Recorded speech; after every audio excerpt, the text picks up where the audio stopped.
আমি শপথ করতেছি যে মহান আল্লাহ ও তার প্রিয় নবী হযরত মুহাম্মদ সাল্লাল্লাহু আলাইহি সাল্লামের প্রকাশিত পথে আমার জীবন গঠন করিব।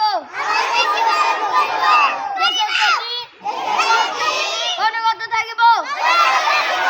দেশের একতা ও সংহতি বজায় রাখিবার জন্য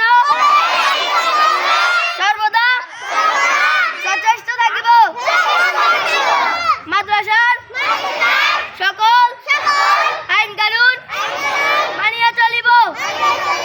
হে আল্লাহ আমাকে শক্তি দিন, আমি যেন দেশের সেবা করিতে পারি ও বাংলাদেশকে একটি শক্তিশালী ইসলামিক রাষ্ট্র হিসেবে গড়ে তুলতে পারি এবং বাইতুল সালাম ইসলামিয়া কারাত মাদ্রাসার সম্মান ও সমৃদ্ধি করতে পারি। আমিন।